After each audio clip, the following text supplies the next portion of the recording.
Welcome you to this town hall meeting.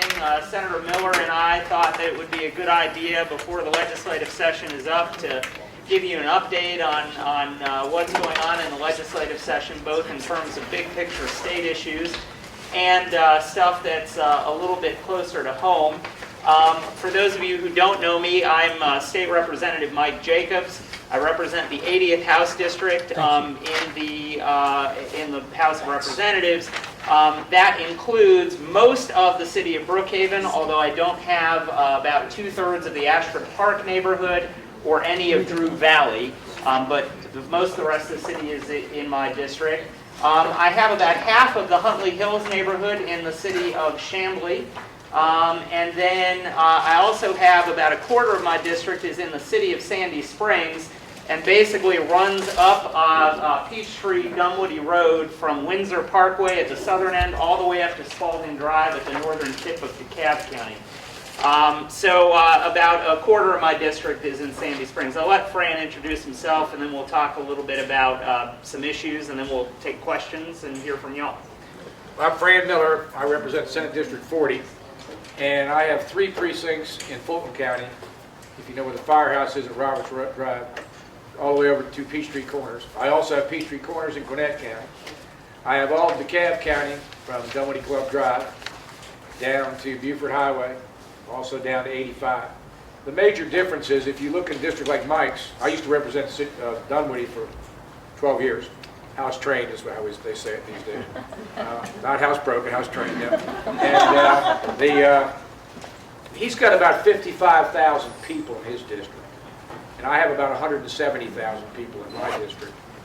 And we both serve for 2-year terms.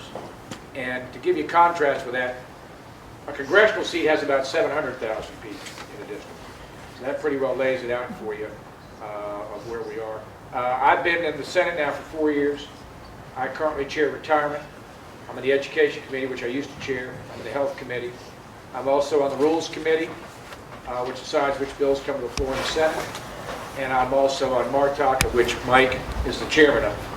And I will tell you this, he has done a wonderful job as respects MARTA. And we right now are very, very pleased with our new general manager, Keith Parker. He gets it. He's got a financial background. He's made changes. We've worked on some things which Mike will talk about as well. But we are very, very encouraged by what he's done, as well as, I might add, the CEO, Grady, what he has done. Last year, Grady actually turned a profit. It's very hard to believe when you have so much of their care is indigent care. So from that standpoint in DeKalb, of all the negative things that you're hearing, those 2 particular things, MARTA and Grady, are very well. And we have now been preempted by the Supreme Preacher, who I have to be very nice to because my preacher's retired at Dunwoody Methodist. And with that, we'll let you do the introduction. And with that, he may be moving his letter over. Let me, before we move on, well, I also want to acknowledge Trey Benton, who is here with the Brookhaven Post.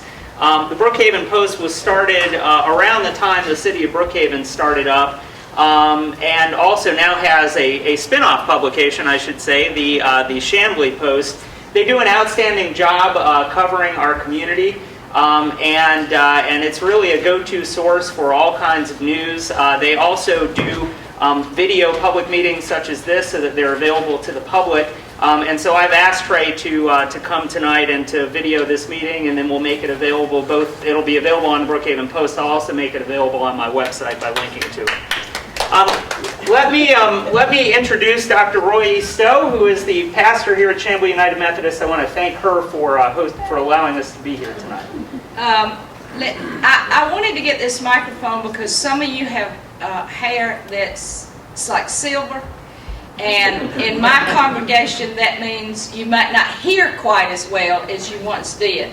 And so I'm going to offer them this microphone, and that might help you hear better. Is that better? Okay, good.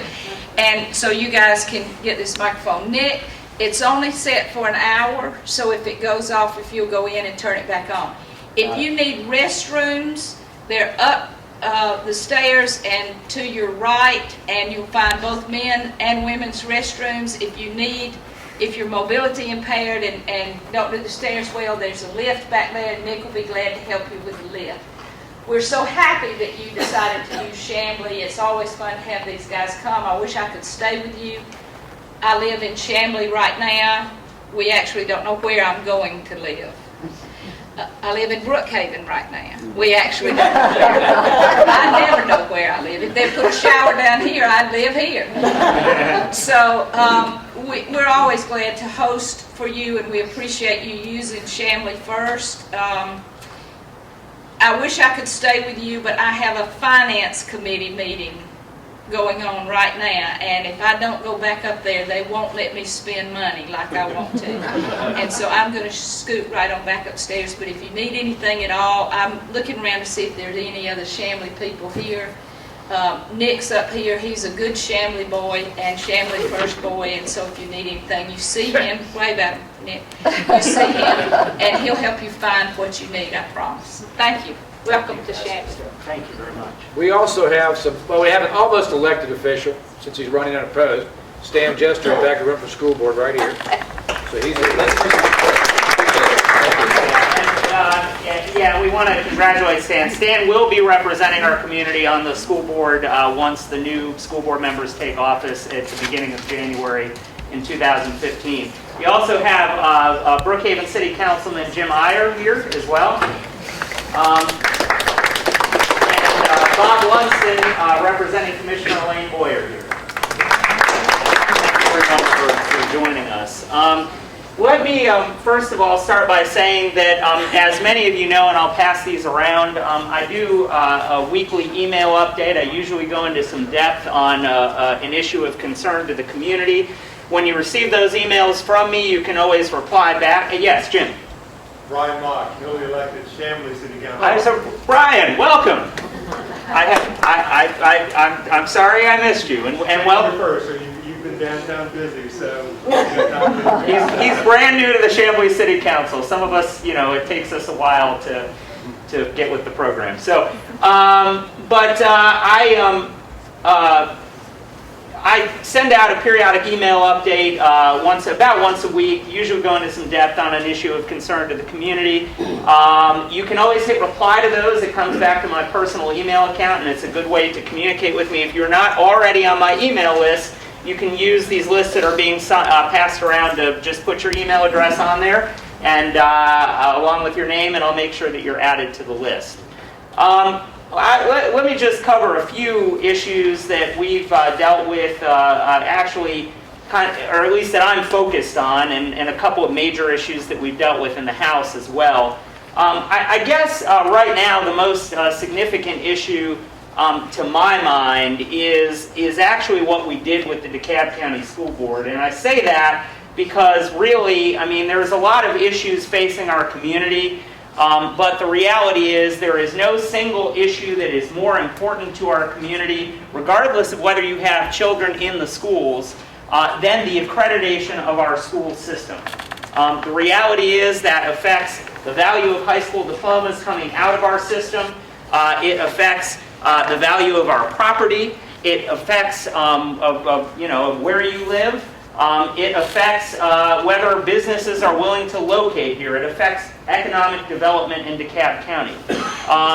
As you know, about a month ago, a little bit more than a month ago, SACS upgraded DeKalb County's accreditation status. But then we were suddenly faced with a new crisis, unfortunately, of the DeKalb delegation's making. And that was that we have a mandate in state law that says the DeKalb County School Board will shrink to 11 members. We'll shrink to 2011 bill. Let me strike that. Wait a minute. You all in the back, there are seats up front. That's what happens when you come late. We won't take an offering, it's okay. Sorry, 11 members, and we have some seats here. I don't know if maybe we can start spreading these out a little bit. Sorry, let me reboot that. The MARTA board, which I've been dealing with today, has 11 members. That's been the big issue that I've personally been dealing with today. DeKalb School Board, which had 9 members, is mandated to go down to 7. I had MARTA board on the brain and was mixing it up with the school board, so I apologize for that. The reason we did that, that mandate was enacted back in 2011. It was supposed to go into effect in 2013. We kicked that another 2 years to 2015. The reason we put that mandate in law is that, generally speaking, and this is state policy as a matter of fact, the fewer agendas you have at play on the school boards, the better the governance generally is. And there are school board standards, school board association standards that say that. And frankly, there is a state policy that is more non-binding in nature. Now we passed a law that that we wanted to have no more than 7. It came from the Chamber of Commerce. After a lot of study, we did a lot of work on school board governance. And we elect the ones that were grandfathered, i.e. DeKalb. So then I passed the general bill to take DeKalb to 7, and then the delegation was supposed to come up with the lines. And that's why we found the mess, because the delegation didn't, and that's where Mike stepped in from his standpoint. Yeah. So it is a matter of state policy that school boards shall be no more than 7. There aren't many that are larger than 7 at this point, but we decided to mandate that a DeKalb school board to shrink down to 7 members. Well, part of doing that requires the drawing of 7 districts, which didn't occur in sufficient time in order for the qualifying period for people to go and sign up to run for office, for those districts to be set for them to be administered for this election.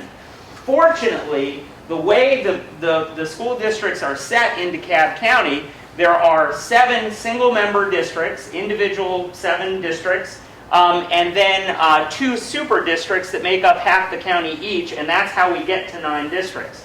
What we decided to do, because frankly, the 7 existing single-member districts are compact, they're sensible, they generally at least try to approximate school attendance boundaries, and they're certainly very nice compact districts. We decided to That would be us.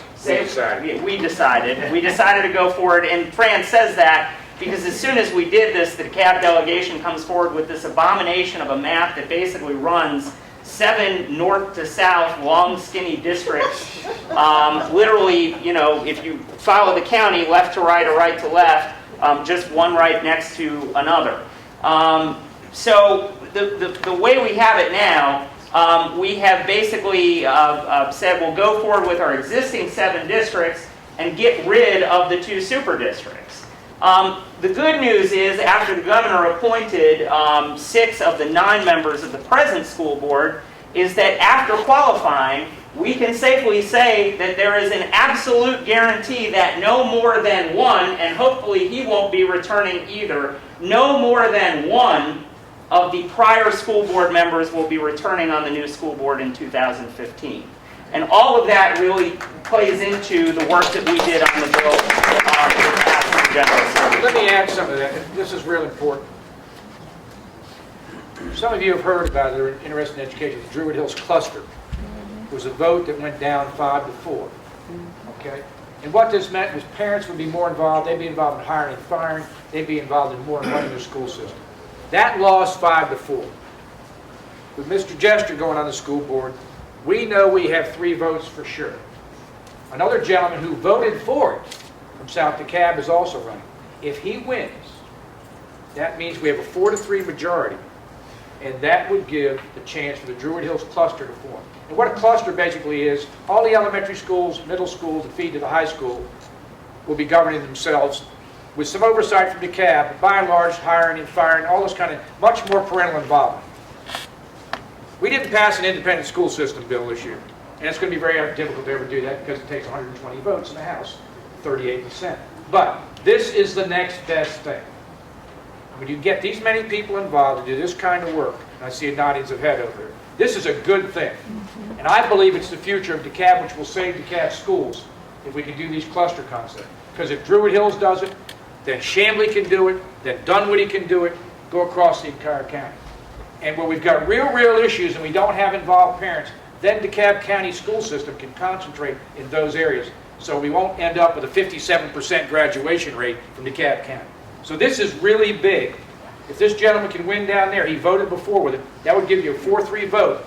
And no matter what anybody else says, it's a done deal.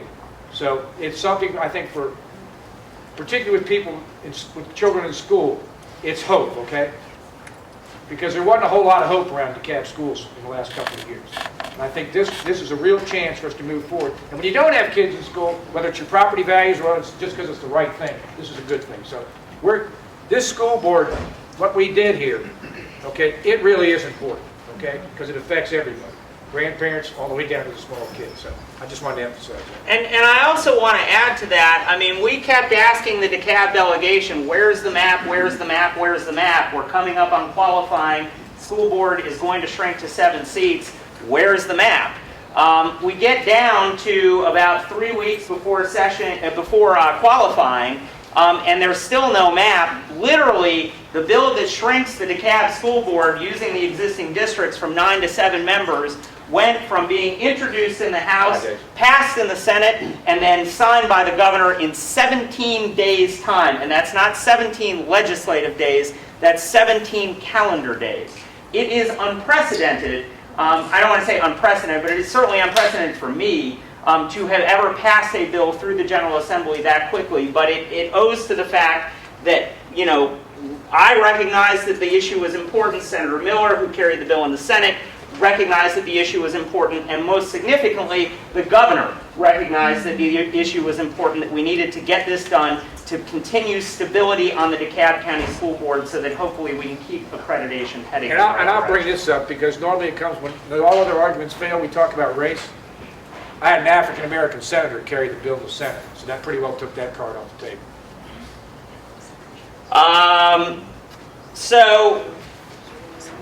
Another issue is the MARTA board and also the MARTA bill that we have had pending in the legislature. Let me say this. Keith Parker, the new general manager of MARTA, is doing an outstanding job running the system. He's been in place about a little bit more than a year now. He joined us from stints in Charlotte and San Antonio, where he had a very good reputation for working on both sides of the political divide. I have found that to be the experience here in Atlanta as well. The legislation that I introduced last year had a number of things in it. Chief among them, a mandate that MARTA privatize certain aspects of its operations that it really doesn't need to be doing. And these aspects of its operations were identified by an audit of KPMG that was performed and that was waiting on Keith Parker's desk when he joined MARTA. It's things like payroll, for example. MARTA actually, for a long time, has cut paper checks and had employees that are doing this, whereas in the private sector, it's very prevalent to outsource that. More significant examples would be the paratransit bus service, which is literally point-to-point and very expensive to operate, cleaning of the buses and trains. All of these were mandated in the bill. Another thing that we did in the bill was require that some of the cities in North Fulton and DeKalb County in particular get appointments on the MARTA board. That bill is moving forward. It's moving forward without the mandates, and we're moving forward without the mandates owing to the fact that Keith Parker is doing it on his own. He's recognized that implementing those KPMG audit recommendations will save MARTA an immense amount of money. MARTA has actually turned its fiscal ship around. From an operating standpoint, it is starting to operate in the black again. And this is really significant. It's significant because what it's going to enable us to do in the future is start working the patchwork of transit systems in Metro Atlanta into something that is truly seamless. We need to start by making sure that, one of the places that we are likely to start in the Senate, one of the places where we are definitely starting, and this is a project that the Senate took on, is just having a single website where you can plan a trip across MARTA, Cobb, Gwinnett, and Greta. Just a single place you can go to plan a trip. I mean, that sounds like, well, that should be a no-brainer, but the fact is, there's no place you can go on the internet to do that very thing right now. Senator Brandon Beach has actually worked on having the private sector and Greta partner on doing a website that does exactly that. But then after that, we need to start working on a single fare media across the entire system. And maybe ultimately this might be headed for a rebranding so that we don't have a Cobb County transit system and a Gwinnett County transit system and a MARTA and a Greta. But instead we have something that appears to be and in reality is seamless. Mike, let me add something. I was here with Roy Barnes, former Georgia Regional Transportation Authority. He was right. You have to have regional transit, no doubt about it. And I'm encouraged that these groups are all talking to each other. And we talk about mass transit. You say, well, I don't ride MARTA. Look, folks, it's about jobs and getting people to work, and that is critical. Yes, our roads are clogged. We all know that. But the fact is, mass transit, for us to be successful, to continue to be the beacon of the South, I guess, we've got to be able to get people to work. And MARTA is real. Now, the good thing with Mr. Parker running it, like Mike said, we're very pleased. I'll give you an example. One of the first meetings I went to, that Mike had me come to, I brought it up and we talked about it because I'd seen it done at Waffle House. We now have cameras on every bus. There's going to be cameras on every train. And what that does, it's about safety and security, folks. People don't want their family members riding these trains and buses after dark, particularly, okay, if they don't think they're safe. And so a lot of it's perception. I saw it done at Waffle House. You can't believe what it did to third-party crime. Some would say first-party crime to the cash register when you got cameras focused on it. And the one thing about the American public, you don't even have to put film in it. It doesn't matter. But I think that Mr. Parker's going to be using film. My point being this, okay, this gentleman is very practical. It costs $15 million, but guess what? We need to increase the ridership. And the other thing, too, I think he's a realist. I live in Dunwoody. There's talk about going up 400 all the way to Winter. Okay? And one of the things we talked about was the options of how to do that. At the end of the day, I think what we'll do, whether it's going up 400, or if we go out to Stonecrest Mall, it's going to be bus rapid transit. Because to go up 400 with bus rapid transit on either side of 400 in the right-of-way, probably $400 to $500 million. Heavy rail is $2 to $2.5 billion. The feds put up half the money, but we got to come up with the rest of it. Now you tell me, if it's 20% of the cost, what are we going to do? So again, I think with dedicated lanes and this kind of thing, that's where I think our transit's going. But again, MARTA is such a critical component to it. And quite frankly, we're pretty excited about working with this guy. And I've been having here 16 years, okay? There haven't been a lot of people I've been excited about working with MARTA. Well, and the reality is that MARTA, one of the major things that I do in the General Assembly is serve, as Fran mentioned, as chairman of the MARTA Oversight Committee, which has oversight over the governance and budget and fiscal affairs of MARTA. And I've served on that committee for 10 years, about 4 as its chairman, and in my 10 years, we have literally had a revolving door of general managers at MARTA. There have been 5 over the course of the 10 years that I have served on the MARTA Oversight Committee. Frankly, with the good work that Keith Parker is doing and the fact that he is very good at working, like I said, across the political divide and really kind of bridging that gap and doing some things that are necessary to get MARTA's books in line so that hopefully we can start to move transit forward across all of Metro Atlanta. The thing is, I hope he stays. I hope he stays here for a good long time because, frankly, we are due for a truly transformative leader at MARTA, and I think Keith Parker very well could be that person. So that's that. I've got one other bill that we are working on, and that is actually to extend something that Senator Millar started. That is the DeKalb County. Oh, so the bills that I mentioned about MARTA, they are moving again over in the Senate. They passed the House last year, and then they got stalled in the Senate, and the Senate is now moving them forward.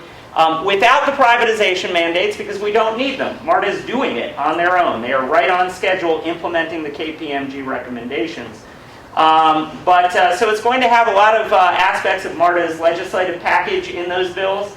We are also going to work to get seats for the cities in North Fulton and North DeKalb on the MARTA board, because the reality is that citizens in those communities have decided to give power over transportation policy to the cities. Wherever you live in a city, it is the city and not the county that is driving transportation policy at that point. And that's true also. The DeKalb County appointment is actually going to be a collective appointment of the mayors of all of DeKalb County, not just Dunwoody and Brookhaven. It'd be Dunwoody, Brookhaven, Chamblee, Decatur, all of the cities of DeKalb County. So that's all going to be part of that bill that moves forward, and I'm sorry about the mix-up earlier. I had the 11 members of the MARTA board on the brain because I was working on that bill today. The last thing that I'm working on that actually Senator Millar started is making the DeKalb County property tax assessment freeze permanent.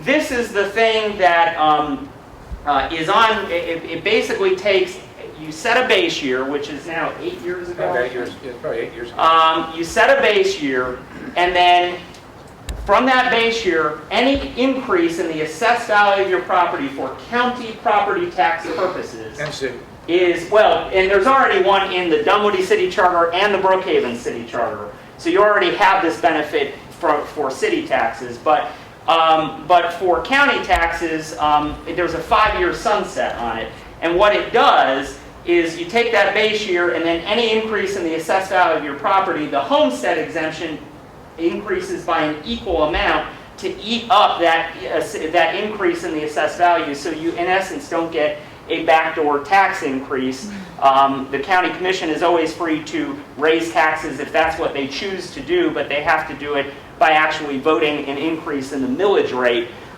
in an open public meeting. And then, of course, when property changes hands, so if you sell your house, the new owner then has a new basis starting. It's not frozen at your old starting year. But the problem with the way it's set up now is that there's a 5-year sunset on it. So we went for 5 years, and then we renewed it again for another 5 years. It's going to expire in 2016.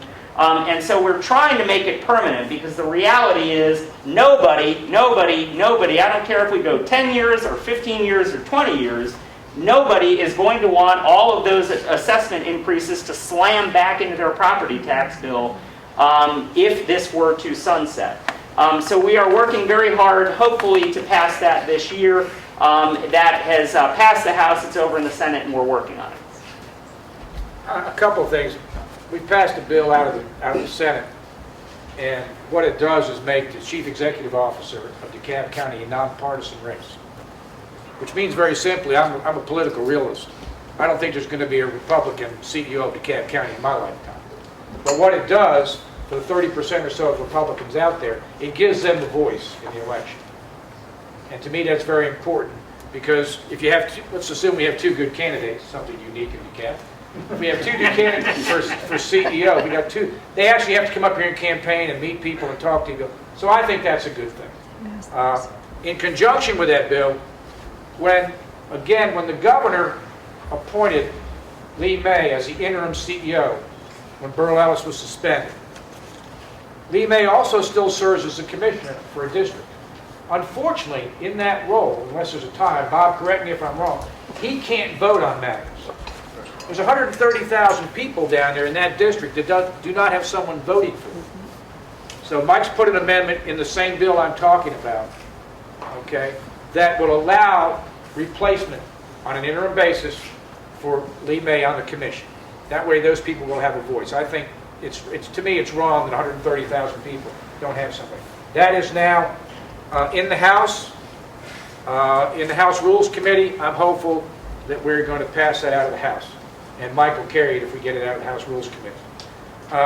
Another bill, if you haven't figured this out, it's rather incestuous. You know, there's 2 Republican representatives in the House and 1 senator that's Republican, so we sort of try to do some things together. I have a bill that's a property tax appeal bill.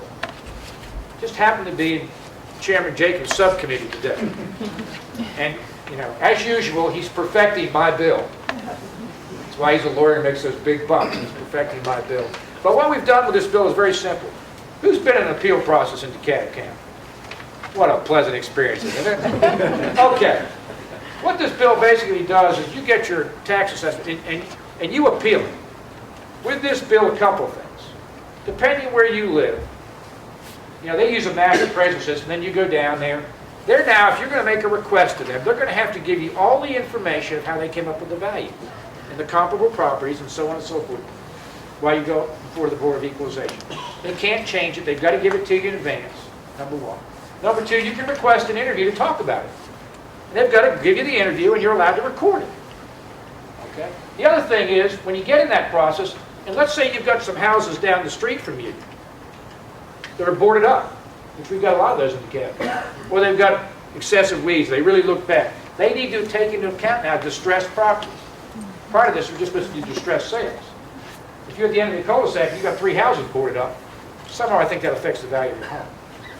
So what we're trying to do is put it all in one section, make it easy for the, when you get that value, you're not happy, and you want to appeal it, you're going to know what your rights are. All we're trying to do is level the playing field here, okay? Now, I had the Cobb, Gwinnett, DeKalb assessors coming in these hearings, both in the Senate and the House. And they weren't real happy, so I think I may have to move to Cherokee or somewhere. But again, this to me is very, very important. Everybody does not like their property taxes anyway, number one. But to go through that process, and I just went through it, and I went down there, and what bothers me, you go down there, and I used a realtor who helped me with comps, and he gave me what your square footage should be and half for your basement finished. And I went in with the numbers, which made common sense, and I wanted this reduction. They ended up giving me about half the reduction. But what bothered me, at the end of the day, oh, you get something in the mail that says, okay, here's the new number. Now, yeah, you can go to the courts, Superior Court process, and go through all that. What percentage do you think do that? People say, okay, I've had enough. And maybe I've frozen for a couple of years. So I think going forward, to me, it's an onerous situation anyway. It's antiquated, I think, as Mike pointed out in the hearing, but that's what we got. So that's a particular bill we're dealing with that I think has value for everybody, particularly in the metro area. You know, I joke with people down there, it's getting a little thin for something to hear. But if we didn't have Fulton and DeKalb County, we'd be out there in 20 days instead of 40. I got people from South Georgia say, Fran, I know more about Dunwoody and Lakeside and this than I know about where I live. So, you know, appreciate it. But again, I think a couple other things on a general basis. Our budget will end up being like $20.8 billion. It's about a 4% increase over the last year's budget. And we don't have all the details yet because they're still being worked out, so it's too early to go into that. But we have put substantial more dollars in for education this year because we've got some more money to work with. But understand, education is probably about 56% of our budget. And that's, when I say education, that's K-12 plus higher ed. Then you've got Medicaid, which is 16%, okay, and growing. And you hear the governor deal and say, okay, I do not want to expand Medicaid because he doesn't think we can afford it. And I think what may happen down the road is I think we could possibly expand Medicaid. But if we do, we want to do it on a block grant basis where we get to control the money and we don't have the strings coming out of Washington. And I think that may happen, particularly after November, because not a whole lot's going to happen before elections. And I don't mean because of Georgia, I just mean in general. But that's probably two of the bigger items. You heard about medical marijuana. I don't know what's going to happen with that. Okay? It sort of came out of nowhere this year, like 3 or 4 weeks ago. And I'm not saying it's a bad thing at all. In fact, it may be a very good thing. I don't know enough about it, to be honest with you. But we may work something out that react. Because I tell you what, the thing right now, we're talking in that conjunction, we're also talking about autism, which has become a big thing. And people don't like mandates. But 54 males, okay? 1 in 54 males gets autism. Ladies are about 1 in 212, I think was the number, if I remember right. Which is staggering to me. I had no idea. You know, the longer you're down in it, the less you know. You figure that out pretty quick. So that's got merit. I mean, we're talking about cancer, and we're talking about this and that and the other. 1 in 54 males. So maybe we should be requiring this, okay? So we've got that debate going on right now. This is another big item. But health care and education will always dominate, particularly in an election year. You're going to hear everybody talk about education. I've been through, how many governors? 1, 2, 3. Everybody's going to be the education governor. You hear about Common Core, okay? I'm a proponent of Common Core, okay? Is it perfect? No. But I believe in national standards. Yeah, other than when Chamblee plays Dunwoody in football Friday night, it's probably more important how those kids do in Dunwoody versus Tennessee, Oklahoma, Ohio, etc. I'm going to ask you to agree with me on that. But I believe, last time I checked, the SAT, I think, was a national standard. Whenever you talk about education, what's the first thing you do? What's your SAT score? Where do you stand in SATs? So I think, and you're seeing a rebellion, if you will, in the last week, and I voted for a bill that did not eliminate Common Core, but it put some safeguards in with parents and educators, and the state board still takes the standards and does the standards. And I voted for that bill for a very good reason. Number one, it was going to pass. Number two, I knew the House was going to address what I considered some deficiencies. Number three, if I didn't vote for it, first time out of the box, if there's a conference committee between the two houses, I can't participate in the conference committee. So one of the bad things being down, it's really interesting to me because people, particularly in election year, try to trap you on this vote or that vote, etc. But you're not allowed to tell why to most people, why you voted a certain way. And there's a very good reason to vote for it, because I don't think there's going to be a conference committee. I think there's going to be a bill come back. I think it's going to be, we're not leaving Common Core.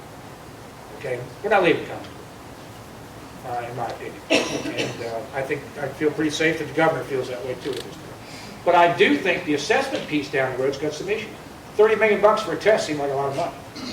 I agree with it. Of course, we spent $100 million trying to develop data systems and all this. So anyway, those are some of the big issues that we're talking about right now. Of course, it's an election cycle. People have qualified now for running. We both have opposition. We happen to have opposition. I'm so good, I got opposition from both sides of the aisle. And so we'll see what happens with that. But it's an early primary. It's a May 20 primary. And that's because the courts ruled that we weren't giving enough time for overseas ballots. I question if that's the real reason. The real reason is one political party doesn't like runoffs, because my political party happens to win most of them. Because the people in my political party turn out for runoffs. I think that's the real reason behind it personally. But that's, we uphold the law, and that's what the law says. We changed the date to May 20th, so for about the next 70 days, don't go to your mailbox, don't answer your phone. I don't do automated calls. I've never done those. That's just me. My wife thinks I'm automated enough. But again, Mike, what else do you want to add before we have people call? Yeah, let me just kind of touch on those and maybe one additional issue. First of all, Fran's property tax assessment appeal bill is a very good bill. I used to actually do a little bit of that work as a lawyer. I haven't accepted a new client for that sort of work in about a couple of years at this point. I also should say, someone out there in the community has accused me of marketing that work to constituents. That's absurd. I only ever market my law practice to throughout Metro Atlanta, and that has always been the case. So if you ever hear that charge, I just want you to know that it is patently false. I'm a lawyer legislator, and I do have a law practice, but when I market my law practice, I only market it throughout Metro Atlanta to everybody. That's the first thing. But Fran's bill ended up in my subcommittee because I do have some expertise in the area. And it's a good bill. It basically does increase the transparency in the process. You now will have a right to request from the tax assessors all of the documents that they're going to rely on at your Board of Equalization hearing. You need to be aware of that because you actually affirmatively have to make the request in writing to the Board of Tax Assessors before you get to your Board of Equalization hearing. I anticipate that legislation is going to pass, so keep that in mind. It'll apply to 2015 and later property tax appeals, so it won't apply this year when the assessments come out, but it will apply starting in 2015. You do have that right, or you will have that right, because I think we'll get the bill through, to request all of the documents that the assessors are going to use. We have another councilman from your city. Bates Madison, sorry, is in the back there. Jim Iyer, he was on time. He was on time. The medical cannabis bill, which is House Bill 885, if I'm getting the numbers right. That would be marijuana. Did pass the House. Recognize that this particular proposal, there are kids with seizure disorders in the state of Georgia now who are considering leaving this state. Their families are considering leaving this state for places like Colorado that do allow variants of medical cannabis to treat the seizure disorders. It has been shown to be effective.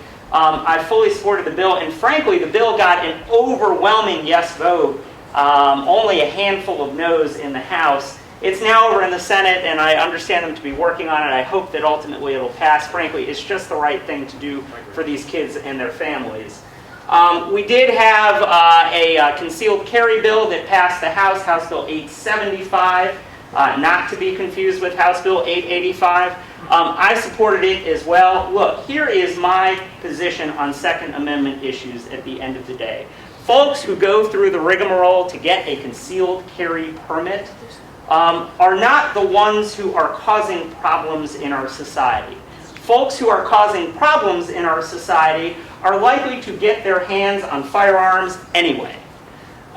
So the bottom line is I supported that legislation, proudly supported it. It's now over in the Senate. I'm sure there are going to be some changes over it in the Senate, and it'll probably, and it does, this particular bill does preserve private property rights, even though it expands where you can carry with a concealed carry permit.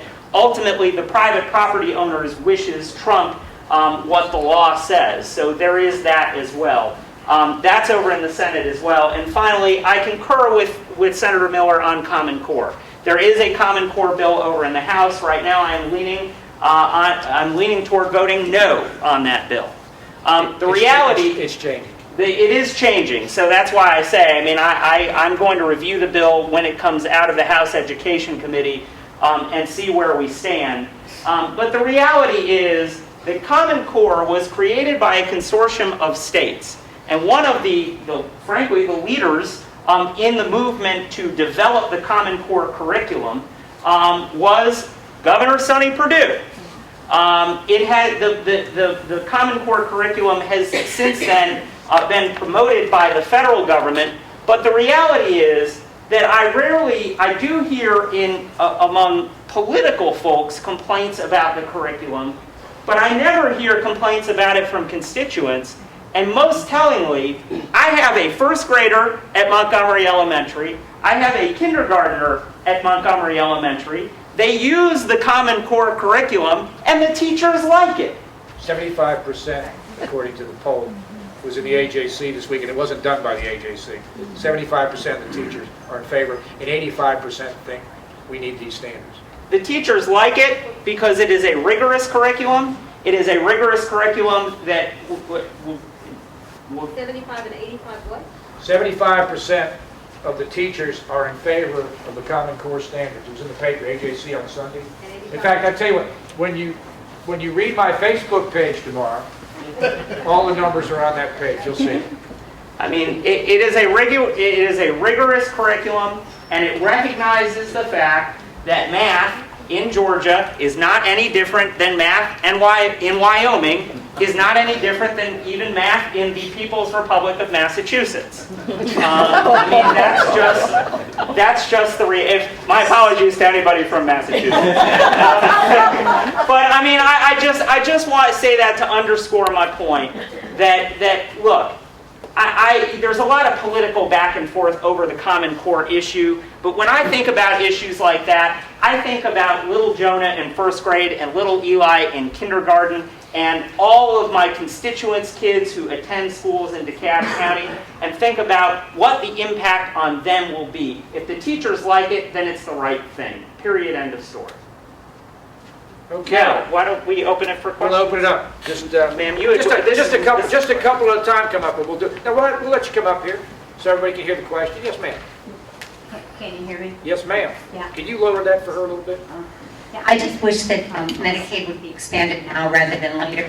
For example, my kid's father lost his position as an attorney, and his experience was so narrow that he was taking cases down there in Fulton County, which he had to, lower his income to the point where we qualified for Medicaid. Thank heavens for the kids. My younger daughter was born with cleft palate, which at that time we had health insurance. They repaired it at 6 months. At age about 12, it started to come apart and she was losing the ability to enunciate. My feeling is that she might still have got the operation, which restored her ability to enunciate, which was sphincter pharyngoplasty. I believe they made some type of flap at the back of her mouth. But if it had if we didn't have Medicaid, I'm afraid there might have been some delay in being able to get this operation to the point where possibly, I don't know, if that gap would have kept on growing and they would not have been able to repair it. I'd like you to please consider that these types of things can happen when you're, getting back on your feet from maybe losing a job or whatever, and you might need Medicaid sometime. I don't really understand why they don't want to expand it. I thought originally they didn't, the Supreme Court said they didn't have to expand it, and it was it's a way to dismantle Obamacare, but my feeling is, to be honest, although it would be against my wishes, I don't think Obamacare has a chance on account of, I think that the Republicans will take the U.S. Senate and probably the White House so soon that they'll still be able to dismantle Obamacare. And I don't wish anybody any bad luck, but you never know if you need Medicaid. And I'd like to hear what other people have to say, but I'm walking up to Longview from Marta, so I've got to leave. I will add one thing about Medicaid. There is a bill pending right now for the General Assembly to take over the decision whether or not we expand Medicaid. I anticipate that we will probably pass that bill, and it will not be the governor's decision going forward. But that bill is up in the air right now. I really feel that the states that do expand it are going to have a little better chance at improving their economy. I just, I know that, or I think that the Tea Party or whoever feels that the middle class pays all the taxes, and I can easily believe that. But I think Medicaid is kind of a safety net for the middle class. Okay. Thank you. Yes, ma'am. Thank you both for coming tonight. About a year and a half ago, our 3-year-old son underwent brain surgery and half his brain disconnected from the other half. He'd been suffering from seizures pretty much nonstop. He has epilepsy and some autism spectrum disorders. Senator Miller, I know we've talked, you mentioned autism, insurance reform. You mentioned the stat about 1 out of 54 of our young men that are impacted by this. I want to encourage you both, and I want to hear you comment on what the status is of that bill, specifically because 37 states have already enacted insurance reform, including many fiscally conservative states, because they know the savings that result from it by treating it early and getting an early start on that. So I would love to hear you comment on that. Thank you. Well, I voted for it in the Senate. It's passed the Senate right now. It's over in the House. The best thing I can tell you, we're going to probably know by the end of the week. I anticipate, now I left downtown today at 5 and it wasn't on the agenda today. I imagine it'll be on the agenda either Wednesday or Thursday this week. And if it gets out of committee, I imagine it will pass. But we've got that on the one side, that's in the House. Okay, we've got the medical marijuana in the Senate. Those two shouldn't be tied together, but maybe they are. I'm just giving you political reality. So it's going to be what happens this week.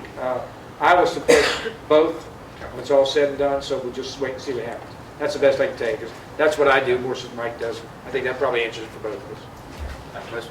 Yes, I'm a virtual native of Brookhaven. I've lived in Brookhaven for over 60 years, and in this last year I've come to realize the greatness of Tucker, the community of Tucker.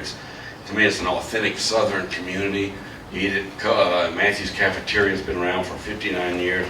Right across the street is Coker Brothers Lumber, the Baptist Church, Methodist Church downtown, the high school. And so I am greatly outraged at the plundering of Tucker to help Lakeside. Now, Tucker is a middle-class community. Lakeside is a bunch of fat cat carpetbaggers. I mean, they don't need a city. Get real. They don't need a city. And you're going to plunder Tucker to help Lakeside. It doesn't need a city, And by the way, I voted against the city of Brookhaven. You're hurting the poor in DeKalb when you create these cities. But my point here is, Mr. Miller, you're acting like a fat cat carpetbagger helping Lakeside at the expense of Tucker, and it's wrong. I mean, Tucker is Southern. Lakeside is not Southern. No way. Let me give you a response. We can agree to disagree. First of all, I represent 5 precincts outside of 285. One is Embry Hills, one is Evansdale, one is Pleasantdale. I have heard no complaints from those particular people as respect being put in the city of Lakeside borders, number 1. I have 2 other precincts, Midvale Road, Livesey Elementary, where I represent those precincts, stopping at Chambly Tucker's Road. Those particular precincts, back in, I guess it was October, are the precincts that I'll call in question, if you will. I have about 1,000 pieces of paper on where people went door to door to see, would you like to be part of the city of Tucker? Or the city of Lakeside, excuse me. About 2/3 of those people say yes. I represent those precincts. Now, that being said, I've got Chamblee Tucker Road, and I've got Main Street Tucker and all the other stuff. Those are not represented by me, number one. There was a bill brought by a Democratic representative who's done nothing really to say with the bill, because I think really he'd like to annex Smoke Rise into Stone Mountain. So there's not a bill there. Okay, the rest of Lakeside is represented by Senator Carter, and prior to his announcement for governor, he hasn't been engaged at all. These people have had 75 meetings. We've had a bunch of hearings down there. Bottom line is this: I think the only potential city, we just agree to disagree, the only potential city that's going to come out of the General Assembly will be Lakeside, and I represent those 5 precincts. And just like Brookhaven, just like Dunwoody, I'm not leaving anybody behind. I don't want to argue, we can talk about it later, but that's my position. End of story.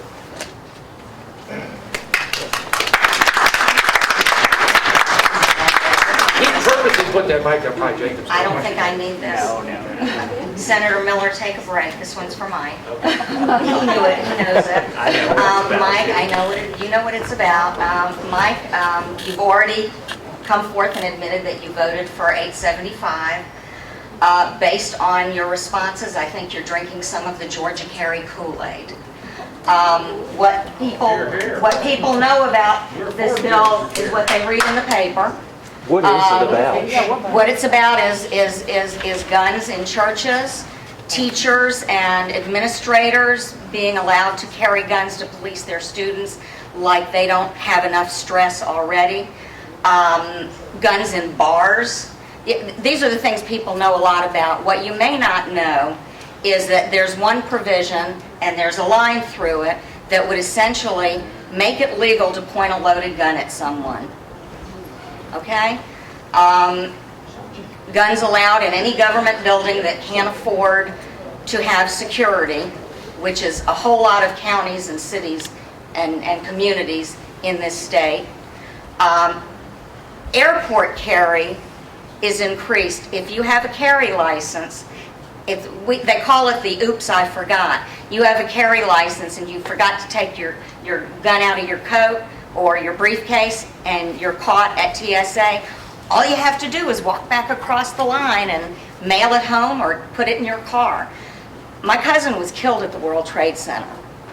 This is something that I absolutely can't deal with.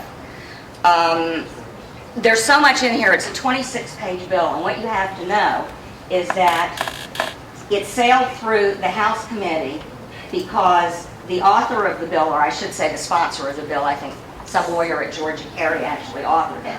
The sponsor of the bill and the chair of the Rules Committee, who appoints the committee, and the chair of the committee that heard the bill, the hearing was, are all very high-ranking people with Georgia Carey. I've been down at the Capitol all day, every day. Is there a question? And working on this. Yes, I'm coming to a question. I'd like to know, Mike, before you voted for the bill, did you read the bill? Yes, I did. I read all of the bills that come in front of me, Lissy, and I appreciate your passion for the issue, but we just disagree. And most of Georgia disagrees with Can I make a quick comment on that? Sure, Joe. Before I get into my issue. I work as a volunteer tutor in Gwinnett schools, in a middle school, and they arrest 2 or 3 students a week over there for selling drugs. It's a common problem and getting worse, and that's just in middle school. But we need the guns in school. We need a security officer out there all the time. And even without him, he still has to end up showing up over there 2 or 3 days a week. They need a resource. Schools are not what they used to be. Okay? Now that I've kind of praised you two, it's time to get after you. Fran? Joe, you know I'd be disappointed if I said There you go. In 16 years you've been at General Assembly, you voted to bring in around 3,000 refugees a year, which is around 48,000 refugees. Mike, you brought in a similar amount, voted for them. My question, are you two going to continue to vote to bring refugees into this state? The money comes through the federal government, comes into Renee Underman's committee, is passed through money, and you vote to disperse it to contractors who bring these refugees in here. They take care of them for about 120 days max, and then they dump them on the Georgia welfare system for the rest of their lives. Are you going to continue to do that, or are you going to cut it out? I guess I'll answer. You know, to Joe's credit, he's spent a lot of time on this issue. He's been to see the governor, spoke to the governor. And I think there's an awareness here in DeKalb that we have done more than our fair share for refugees in this country. And the governor has made a point of that, as you know, Joe, at this point, where we were going to probably lessen the flow. We don't want as many refugees because we can't afford them. He's made that plea. I know, Joe, you've talked to him. Keep in mind, we don't vote on bringing refugees into here. We vote on budget items. When we vote on the budget, okay, we vote on the budget, we vote yes on the entire budget, $20.8 billion, or we vote no. Joe is absolutely right. There's items in the budget for this particular thing. And I would say to you at this point that there's an awareness. In fact, the Democratic representative, Carla Drenner, who represents over that area, where they speak about 140 languages in the Clarkston area, she too has said, we can't do this anymore. We're maxed out. So I think that you will see a lessening of this, but I do think there's also, I've seen testimony, I've seen information, I've seen stuff from Joe, I've seen other people, where these people are also, many have turned out to be very productive citizens. So again, I would say to you, Joe, that the stream is going to lessen. I can't tell you how much, I really don't know at this point. I'm not dodging your question, but that's where it is today. As far as productivity, we could bring in Yeah, H-1B but we'll talk about it. who are highly educated, and we would have a whole lot more productivity than what we got now. What we got now is just a dead expense. Thank you. Sure. Yes, my name is Matthew Kaler. Fran, we've known each other a long time. Mine is on transit. I'd like to know House Bill 960 passed the House. It's to help out transit, specifically the Beltline, and this is a point to you, Mike, upon MARTA. I've lived here my whole life. MARTA is the largest public transit agency that gets no state funding. Right. If it ever is going to be the agency it's going to have to be with state funding. Now, I know what you've said, and I totally agree with you, that it has to be run efficiently, which it hasn't. It has been terribly run. It is now being efficiently run. I'd like to know how close can we see MARTA get state funding so it can get more federal money to expand the agent, to expand it, whether bus, rapid transit, rail, or that much. That 960. Well, I mean, here's how I would respond. I mean, there's an end game in mind here, okay? First of all, yes, MARTA does need to run more efficiently in order to attract state investment, because at the end of the day, the state government, shouldn't be throwing money down a black hole. I mean, there has to be an efficiently run entity to contribute to. And then ultimately, the objective is to see the state invest in not just MARTA, but in kind of piecing together all of transit throughout Metro Atlanta into a single, seamless network of some kind. Now, is that going to be a single entity? I don't know at this point. But I do know this. I'm looking very, very closely at a transit, at a regional fair transit study right now that ARC is performing. They're actually going to come and provide some testimony in front of my committee on Friday. The objective of that is ultimately to build some fair media infrastructure that is universal across all of Metro Atlanta's transit systems, MARTA, Cobb, Gwinnett, and Greta. And also Clayton County is looking to kind of join into MARTA as well. And frankly, that may be an appropriate area to start the state investment in transit. It's a good capital investment that really kind of leverages the existing assets we have, not just at MARTA. It definitely benefits MARTA, and it is a state investment.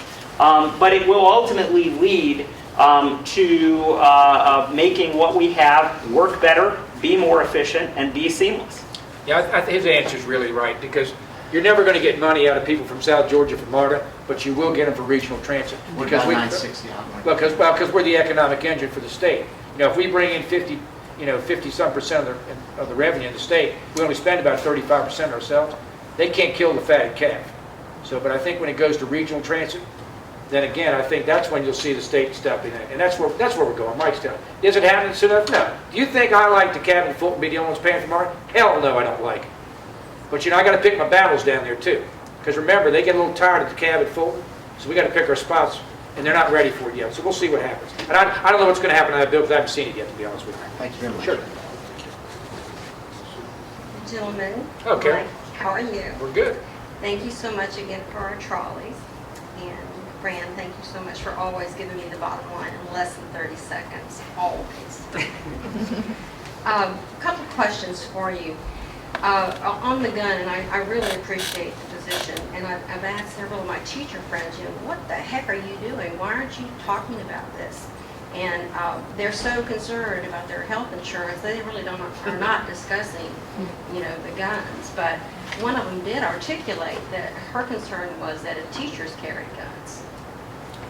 Yeah, I will tell you this. This bill is being worked on now in the Senate.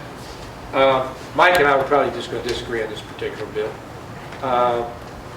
This bill almost becomes where you live, how you vote, in many cases.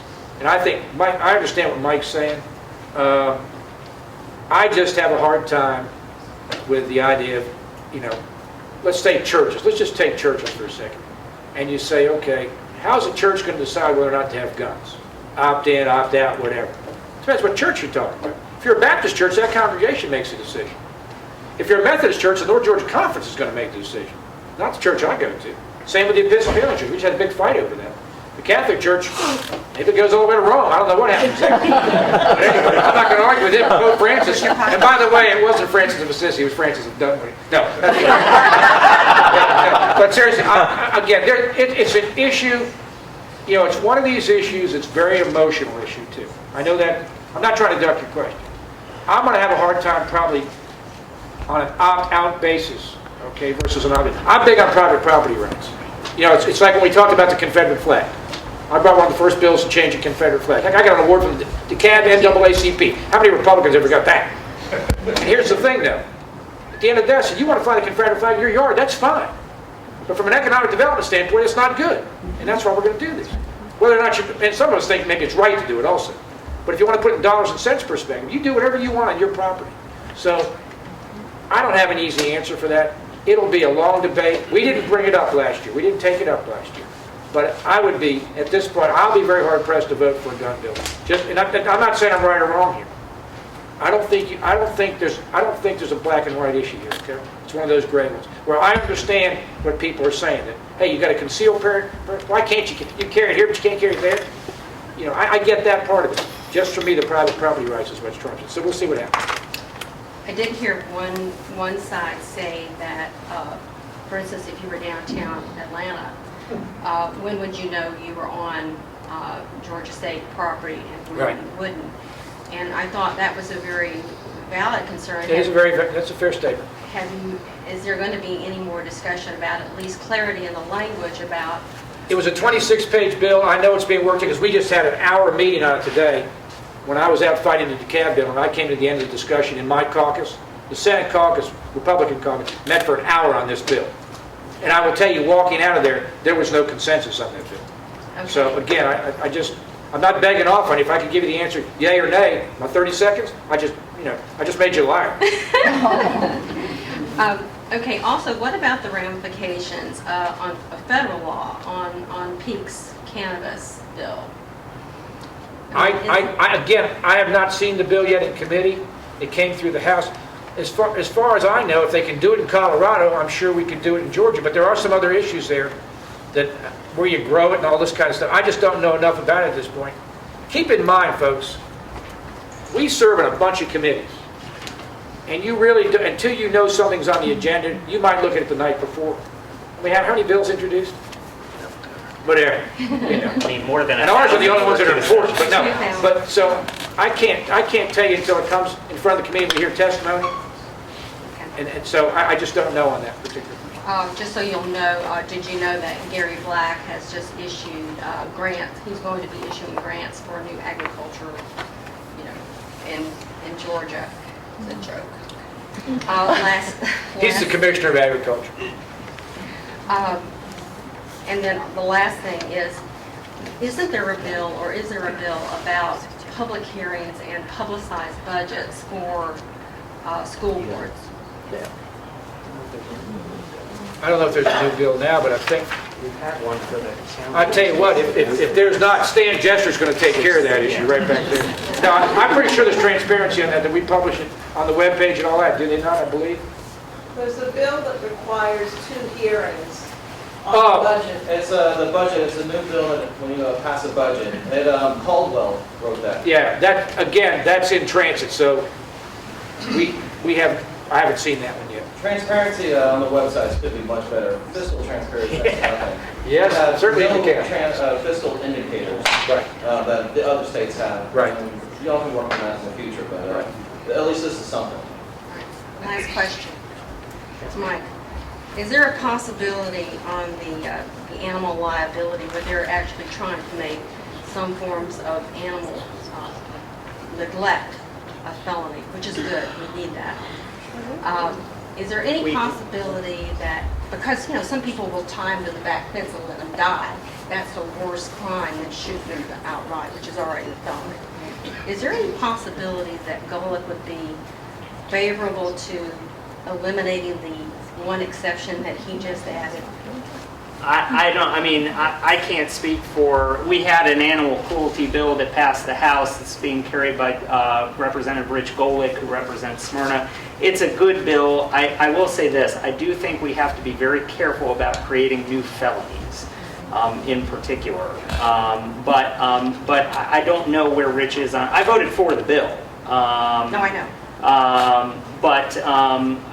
I generally, again, remember, you're talking about very stiff penalties when you're talking about a felony charge. So, Absolutely. We just think that it's worse what they do. I understand, and I'm not saying, this is not to say that for any particular purpose I would be opposed.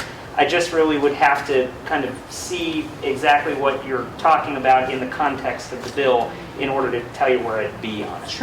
Adding training to the list, the actual list of exceptions that would be an exception if they were allowed somewhere else in the law. That's not allowed somewhere else in the law, so it's misleading to have it in the illustrated list as exceptions. All right. Well, I'll be happy to take a look. You've at got our it. number, we'll hear from you, Yeah. I know. Thank you. The taxpayer's best friend. Viola. Viola Davis with the Unhappy Taxpayer and Voter. I wanted to ask you for the Commission District 5, Yes. because a number of my members are Right. in the 5th District. What House bill was that will decide? That's Senate Bill 95. Oh, it's Senate bill. Senate Bill 95. It's in the Rules Committee. Stacey Abrams, who heads the minority party, wants to put an amendment that when you replace the commissioner, that anybody can sign up for that. And then the commissioners will make the decision who they select on the interim basis, which I'm in favor of. Mike's worked with her on it. I hope we're going to bring it out on the Rules Committee tomorrow. And if we do, then it would be on the calendar Wednesday. Well, one of the problems that we have from some of the people I've spoken to in the 5th Commission District, they said when you talk about local control, you have in this particular bill where it's a general bill, am I correct? That's correct. So in actuality, representatives throughout the state will be deciding who sit in Right. that 5th commission seat, am I correct? Yeah, but the way the bill is written on that section, in absence of local legislation. If there's a local bill, it will take this out, but we don't have a local bill. Because as usual, the DeKalb delegation is doing nothing. Yeah, I want to be real clear about both this and the school board bill, frankly, okay? Blood is My preference on the school board bill would be for the DeKalb delegation to pass a set of districts in a mature way that respects the fact that we need to get our school board, or keep our school board, heading in the right direction as far as accreditation is concerned. Instead, at the very last minute, they present these abomination maps an abomination of a map that has no chance of passing in time for the election. Let's act like grown-ups. And so we had to do the general bill And the general bill it has as a happy byproduct keeping the status quo in terms of the districts, with only one a former school board member running again, and hopefully he won't win, so that ultimately, hopefully, things keep heading in the right direction. I mean, and it's the same thing, frankly, with the Lee May district.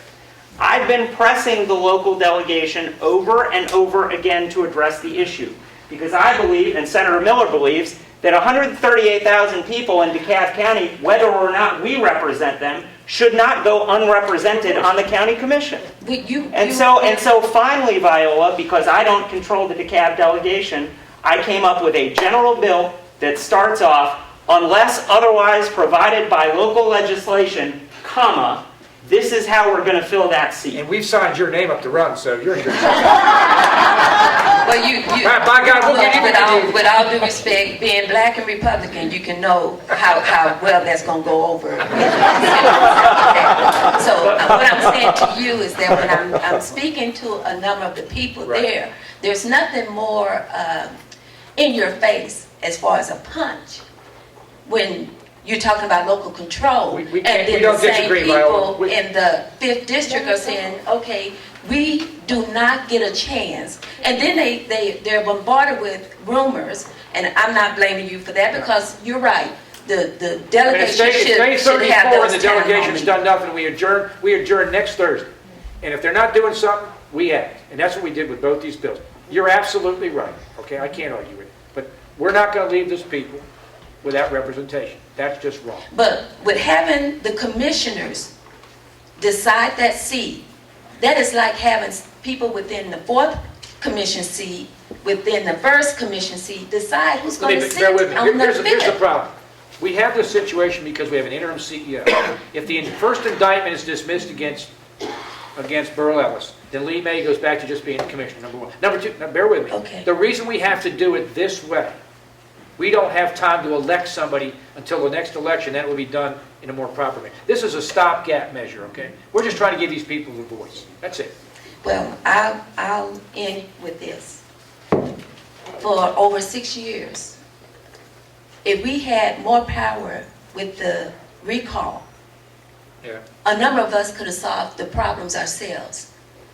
The next time you do the General Assembly, make it easier to do recall, because the protected job in a right to work state should not be that of the elected officials. Amen. See, we actually like Viola.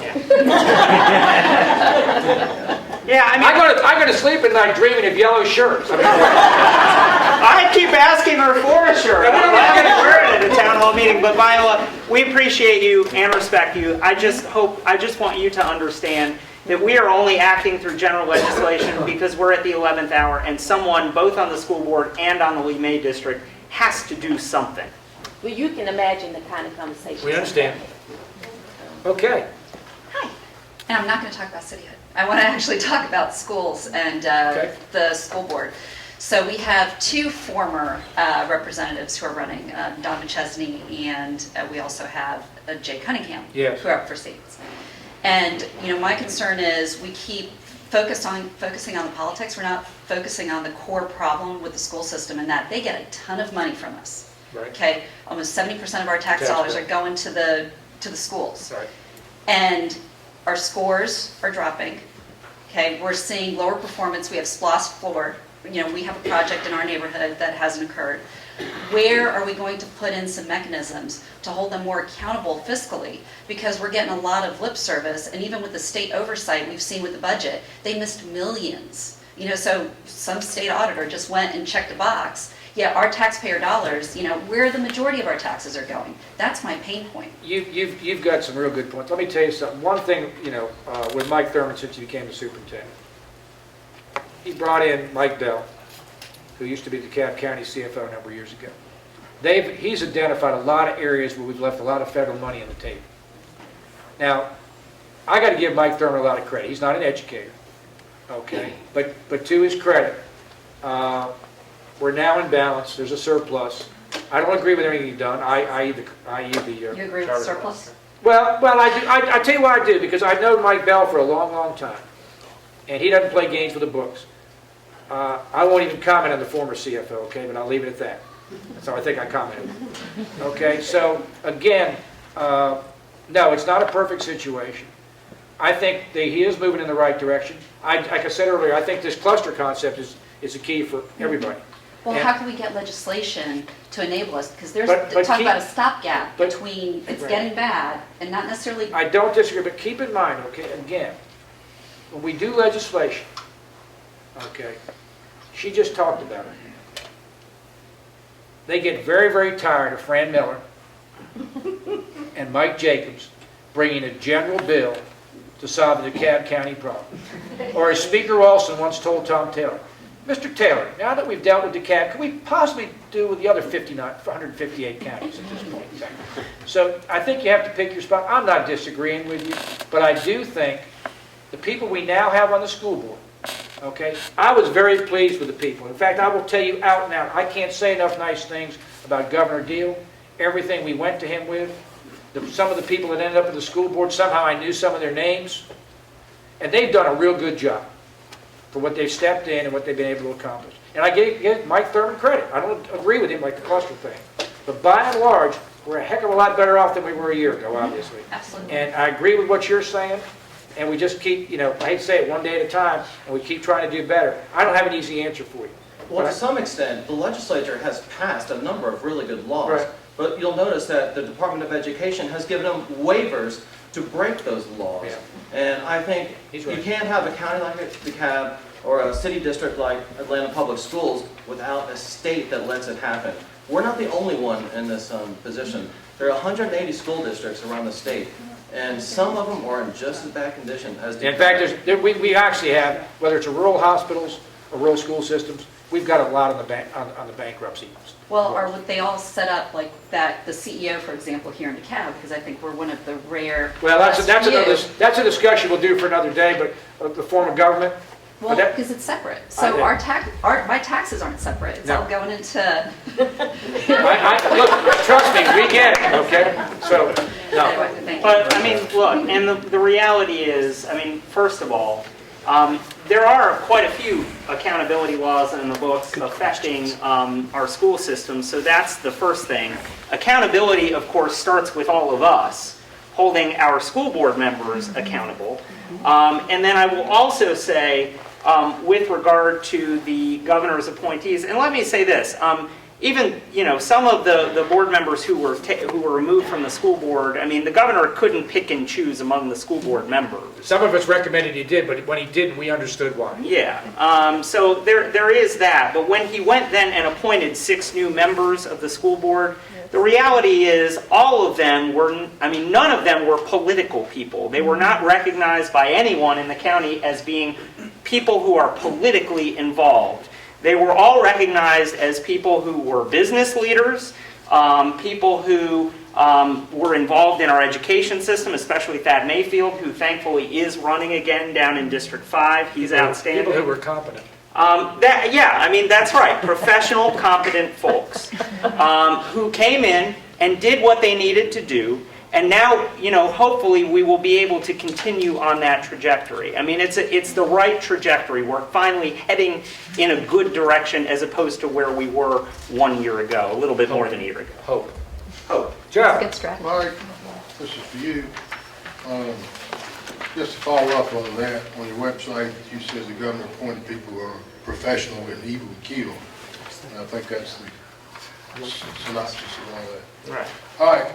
That's how I feel. On the school Sir? board. On the school board. Yeah. On your House Bill 264, you're trying to change the 50-50 split between sales tax proceeds going to capital improvements and Right. the other half going to operations. Right. I worked for Jill Chambers on that Martox board before you came along. And the only way we were able to box MARTA in and keep them from blowing all their money on operations is back then, I believe we had a 55-45 split, or maybe a 60-40, I forget. 55-45. Was it 55-45? Okay. All right. we were able to box them in and continue to hone in on where they were throwing away money. They had an engineering contract that was 3 times bigger than what it should have been. They were hiring their friends on the engineering contract. Each year, we were able to chip away at more places that they were absolutely just We're not disagreeing. taking off their clothes. I don't support abolition of the 50-50 split. And also, you should recognize, no. The change to the 50-50 split is being proposed in the Senate version of the House bill. I have not yet decided in terms of how long the relaxation, and frankly, now I think there's a need to explain to everybody what the 50-50 split is.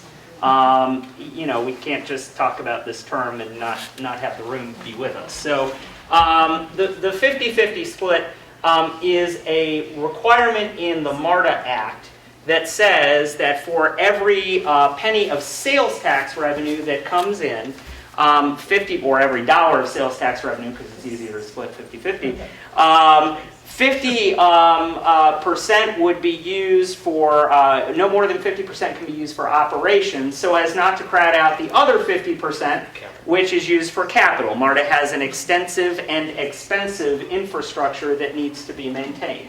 The 50-50 split, for that reason, if you explain it that way, you can see how it serves a purpose. We have from time to time granted a relaxation of the 50-50 split. There are those who, temporary. The Senate version of the bill that is over, of my bill that's over in the Senate, that just passed out of the Senate Transportation Committee today, has a 5-year relaxation of the 50-50 split. I am certainly not in favor of that. We may explore some relaxation of the 50-50 split, recognizing the fact that MARTA is making some progress on containing its operating costs. But remember what I told you before. MARTA, I've gone through 5 general managers in 10 years at MARTA. Nobody has lasted 5 years. So 5 years, to my mind, is too rich. It is the kind of thing that we need to come back periodically and reassess to see how MARTA is doing in terms of containing its operating budget. My guess will end up 3 years. It'll probably end up 3 years, That's maybe my 2, guess. but probably 3. I suggest to you that, based on MARTA's history, none of these CEOs ever end up at the long run being reliable. And any relaxation prolongs the problem with MARTA as far as getting their house in order. And as long as you relax it, I can guarantee you that I will do my best to lead the people who follow me in Gwinnett to reject any kind of movement toward bringing MARTA there or anywhere else, because you're getting off the track, I believe, if you relax that. Thank you. Okay. Thank you. Good evening. Thank you, Fran. Thank you How are for you? allowing us here to Sure. talk to you. My name is Brooks Bowman. I've been a resident of Atlanta since 1976, and I'm not a native, but I'm pretty close. And I'm here because I am concerned about this gun legislation. I'm not in favor of it. I think we have too many guns, and guns kill people. Doesn't matter who's holding them, somebody dies. And so I think when you're thinking about that bill, people are carrying guns into movie theaters, and we know what happened recently. Somebody was texting and is dead. We know what happens in a gas station.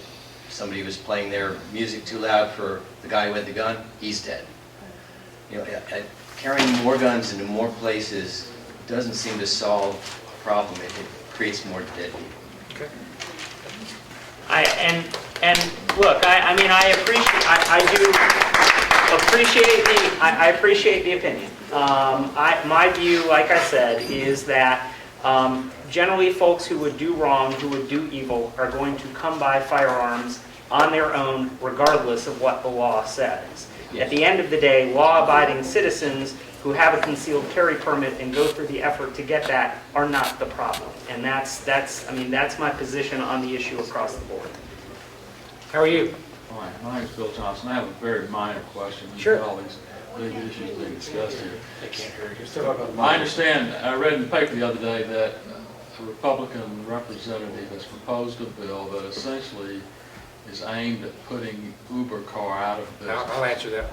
And my question to you people You want me is, to handle it? what about that? Is that a serious bill? Is that That's a gonna terrible go- bill. No, let me get this straight. Let's see. Entrepreneurial, he's saying there's a bill to put Uber out of business, which is where you call and get a ride and they pick you up and so on and so forth. There was a bill put forward that we have to regulate them and do this and do that, et cetera. I feel pretty comfortable telling that bill's not going to go anywhere. Good, thank you. Yes, sir. Yeah, it's already, it didn't even meet the crossover day deadline in the House. I'm certainly not in favor of it. That is the kind of issue where the free market should govern, period, end of story, so I'm not in favor of it. Only a House member would have brought a bill like that, that's all I can say. But not me, I'm not. Never, never. Write that down, Viola. Okay. Nikki. I'm Nikki Vandergrit from Chamblee, and I have a problem with the gun bill.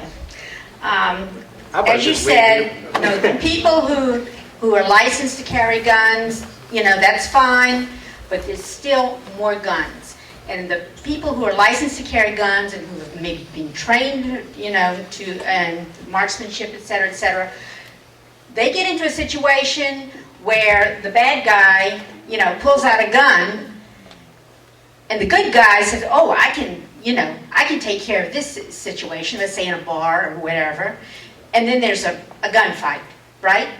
Now, if the good guy didn't have his gun and feel like he could take care of the situation, it's more likely that a shot wouldn't be fired and that people wouldn't be caught in the crossfire. Isn't that possible? What's wrong with that? Well, the whole mood of the room is interesting to watch this when you're standing up here. I want to tell you, when this goes to the Senate floor, of which it will, you all need to watch the newspaper, because we stream the proceedings. You need to watch it.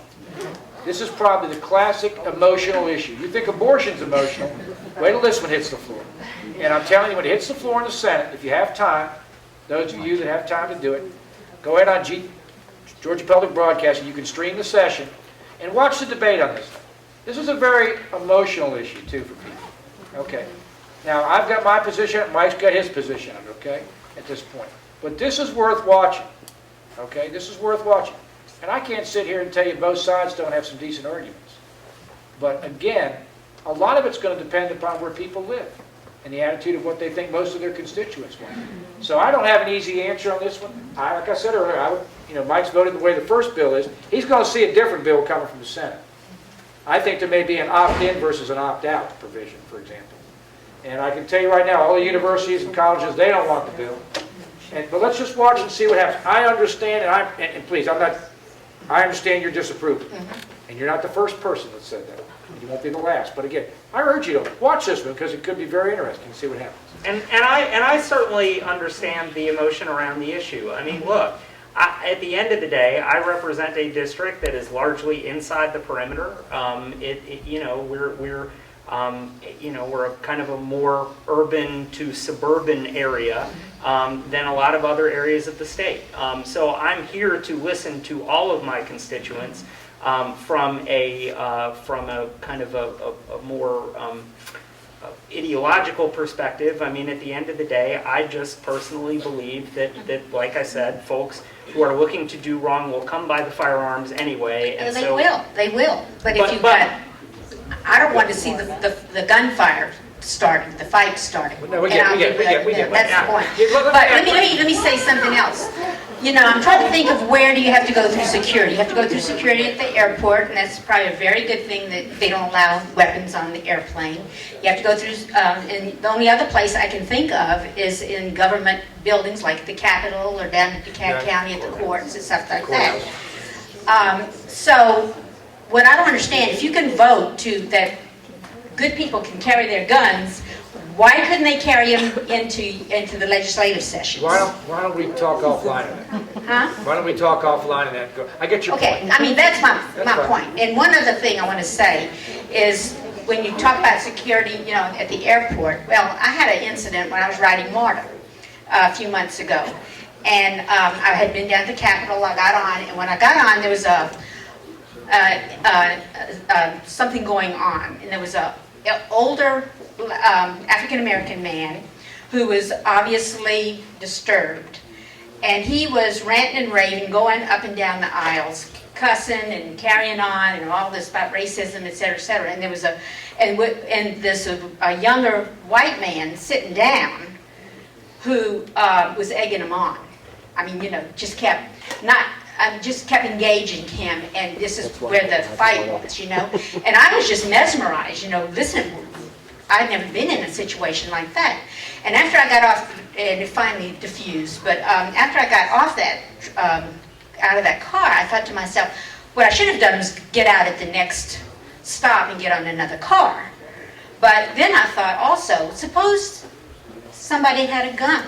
Either the African American who was kind of crazy, or some other person who had a license to carry a gun, could see this as a confrontation, as this person being threatened.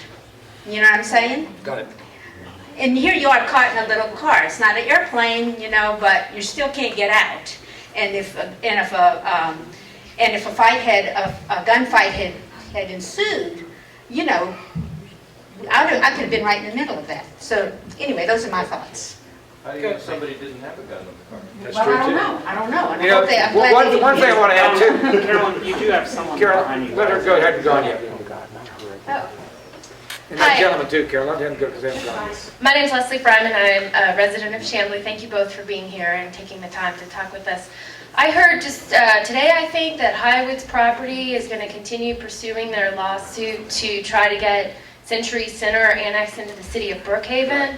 And I know you all also just passed a bill that's on the governor's desk to sort of prevent that. And I was hoping maybe that you could just talk a little bit about it and enlighten the group on the issue. Thank you. Sure. Well, the issue is this. The General Assembly in the prior legislative session, 2013, passed a bill to enable a referendum in certain territory, basically on the east side of Claremont Road all the way up to the Chamblee city limits, including the Decca neighborhoods, the Dresden East neighborhoods, to annex into the city of Chamblee. That included a referendum that went on the ballot this past November, and the citizens voted for it over 60%, over 65%, maybe? 61%. And before the referendum, but after the bill passed the General Assembly, we had the Century Center applied to the Century Center, which is the office development right off of Claremont, applied to the city of Brookhaven for annexation using the 100% method, which is a statutory annexation method that basically allows an annexation if 100% of the property owners want it and the city agrees to it. Then the referendum occurred at 61% after all of that transpired, and in the meantime there's litigation going on between the city of Chamblee and the city of Brookhaven. Let's just start here. The General Assembly, back at the beginning of 2013, in the 2013 legislative session, made a promise to a group of citizens that if you vote for this, you and this entire territory that is within certain boundaries will be annexed into the city of Chamblee. Okay? Now, nobody stops anyone from accessing the legislative process. Citizens can come down and lobby us. Lobbyists lobby as well, and companies like Highwoods Properties lobby. Highwoods Properties said nothing throughout the entire 2013 legislative session about this bill, which very clearly was going through the legislative process. So we as legislators made a promise to some citizens that if you vote for this, this entire territory will be annexed, and they voted for it. They should get what we have promised them. Ultimately, right now there's a bill because there's another kind of quirk in all of this, and that is that there is a statute that basically says that you can use these statutory annexation methods like the 100% method, but none of this trumps the General Assembly's ability by local legislation to provide for an annexation. Ultimately, the General Assembly is the final authority on what municipal boundaries are. So to clear up any confusion, and I don't think there was confusion in the first place, but to clear up any confusion, we have passed 2 bills that make clear that the boundary is going to be drawn at Claremont Road between the city of Chamblee and the city of Brookhaven. That bill is sitting on the governor's, those 2 bills are sitting on the governor's desk. I mean, and look, I don't have a problem with Highwoods Properties expressing itself, but the time to do that really was while the Chamblee annexation in 2013 was going through the General Assembly. Once we have made a promise to citizens, and citizens accept that promise and vote for it, I think we have a responsibility, a duty, to deliver on the promise. What a unique situation. Politicians doing what they say they would. My name is Mike Keller. I live in Brookhaven, and I've known Mike, I guess, for the better part of 10 years or more. There's been a lot of time spent this evening talking about things at the micro level, and that's important because that's the nature of the process. I'd like to take the conversation to a different level and talk about the macro. I think we might all agree in this room that government in general, state as an example, is too big, too expensive, and too intrusive. And with that in mind, and looking just at one interesting document on Georgia.gov, there are 125 state agencies and departments listed alphabetically. My question I'd ask of each of you gentlemen is which 10 of them would you take away this year, and what are you going to do to make it happen? And then next year do it again.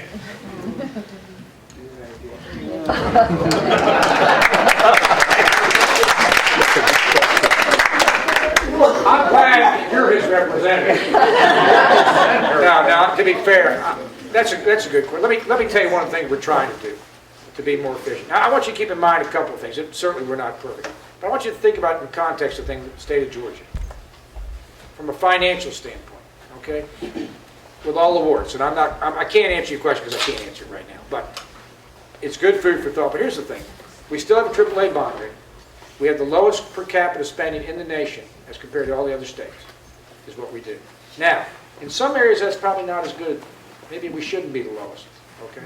But I will say from a standpoint of fiscal responsibility, if you will, we're doing a lot better. We're using zero-based budgeting, which we just started in the last couple of years, where these departments, and I think it's over a 5 or 6 year period, they've got to present their budgets each and every year from the ground floor up. We've got it phased through these agencies you're talking about. And we are trying to eliminate waste. Look, there's always going to be waste in government. But I will say this, we can't print money. We're probably right now at about 2005 spending levels if you take into account population growth, inflation, etc. So, are there agencies down there I'd like to abolish? Yeah. There's some agencies I'd like to abolish down there. It's one of the reasons why I'm one of the co-sponsors on what's happened with children in this state with defects. It's one of the reasons why I'm big on privatization of our child welfare services. And that's not a reflection on the defects worker. It's a reflection we pay them $30,000 a year, and they got a master's degree, and they go to the door of a house, and they don't know what they're going to find behind there. And most of them are 30 years old, or where the heck they are. Versus if I get nonprofits involved, I might have 4 or 5 people interested in that child's welfare. Heck, we don't even track kids after 18. We can't tell you what's happened to them in this state. That's, to me, that's why, yeah, when you say replace these agencies, if I'm going to replace them, I've got to have somebody do the stuff. We're doing that in corrections where we privatize. I think we're going to do this hopefully in child welfare. So you still have to have somebody do the work. I like to do it more efficiently. Do I think the private sector can? In many cases, not all cases. So that's how I would answer your question. If I'm abolishing or reducing a department, I've got somebody else doing it more cost effective with better outcomes. And that's where I am right now. I would submit that there are a number of things that the state is now doing that it shouldn't be doing, period. And I will be happy. It's not in the government's charter. I will be happy to take your insights. You send them to me. I'll be happy to look at them and bring them forward. Because the best ideas, the property tax bill we talk about, the appeal bill, that came from one of my neighbors, where he had me sit down with his lawyer because he's tired of the CAP's appeal process. The guy brought me a book of 20 pages with code sections. Even a moron like me could figure out how to write that bill. And that's how we got the bill. Because a guy like you or a guy like him brought it to me. I don't sit around and think about this stuff every night. I'm more worried about my golf score. Okay? So you bring me the ideas and we'll try to see if we can implement something. And I concur with that, all right? Tell me what you would like to see us abolish, and let's work on it, okay? Notice how we flipped that. That's the first thing. Well, but, I mean, It's that's reality, okay? And second of all, I do concur with Senator Miller. I mean, we have been very good in the current General Assembly and in recent years in implementing zero-based budgeting. It used to be that the way we put our state budget together was to just tell each agency, tell us what you want to change. Okay? Now, periodically, we require every state agency to come to us, start from zero, justify all their programs, and do it that way. So we actually build their budget from scratch every so often. Now, I will say this about the budget, because it's the kind of thing that political opponents like to knock. But the reality is, okay, that we have done a very good job maintaining the state's AAA bond rating. We have done a very good job with zero-based budgeting. Is the budget perfect? No. I can go through that budget and pick out things I don't like. Everybody can go through that budget and pick out things they don't like. But it is the best that 236 people coming together can do. And in reality, in recent years, we have had some very good, solid, conservative budgets at the state level. And this most recent budget passed the House with only, I believe, 3 dissenting votes. At the end of the day, as Republicans in the majority, we have a responsibility to govern. To govern. And I'm not speaking for everyone in the room and saying that you are a Republican, but I am a Republican, and we have a responsibility to govern, to pass a balanced budget every year that executes, generally speaking, on our principles, and that goes to zero-based budgeting. So at the end of the day, we do the responsible thing. We pass a state budget. It is not perfect, but it is the best that 236 people can put together. That's 180 members in the House and 56 members of the Senate. We are constitutionally mandated to do it, and the responsible thing is to do it, but do it in a conservative manner. Okay, Carol, you're it. You brought up crossover day. My question is, used to, whenever crossover day, you really thought the bill was dead, and you'd have to attach something to something germane. For instance, today in the House, I don't even remember how many bills were House bills that were passed to go to the Senate. Could you explain what really means about crossover day and how that process? Look, I mean, the reality, this is a reality, all right? Crossover day is day 30 of the legislative session, and there's 40 legislative days, so there's 10 legislative days after that. By day 30, technically a bill to remain alive has to pass one house or the other, the House or the Senate, in order to be alive for consideration in the other house. Now the reality is, how that ends up working is that the actual physical bills are set at the end of that 30 days. But if a subject matter is germane to another subject matter, old bills start getting attached to what is still existing. And that's just a reality. One thing where we've done that, where I think it needed to be done, is Fran's nonpartisan CEO bill. When it passed the Senate, it was just a nonpartisan CEO bill. And I had a bill that dealt with the District 5 issue. Prior to crossover day, I held it back. Why did I hold it back? Because I was waiting for the DeKalb delegation to handle the issue on their own. In the absence of the DeKalb delegation handling the issue on their own, we have a responsibility to provide the citizens of District 5 with some representation. So I have taken that bill of mine and attached it to Senator Fran Millar's bill. And that, my friends, is sometimes how a bill becomes a law. Now, I told you about streaming. Carol and I always count on for this. If you want to follow some of the debate like the gun bill, it is www.legis.ga.gov. I'm going to close with this. I remember people coming up to me and saying that they could never vote for me because of this particular bill or that particular bill. I'd ask them, what about this one? Okay, what about this? Yeah, okay. I said, you just agree with me out of 4 to 5 times.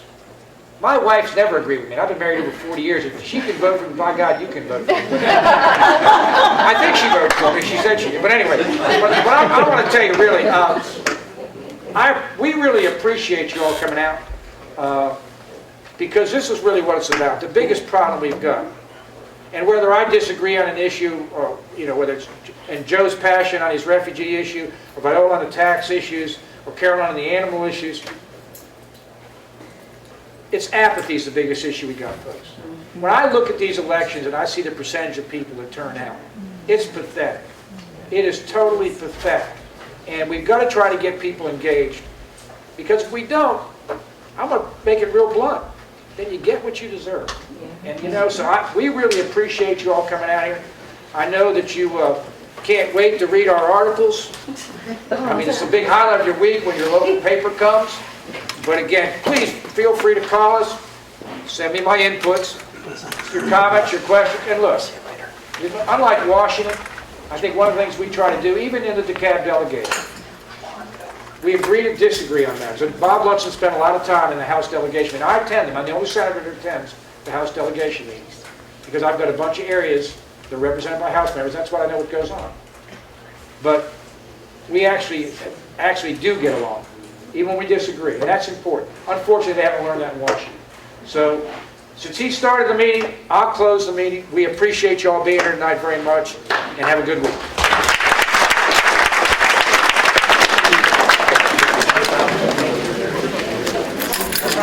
Oh, no sign-up sheets? Let me.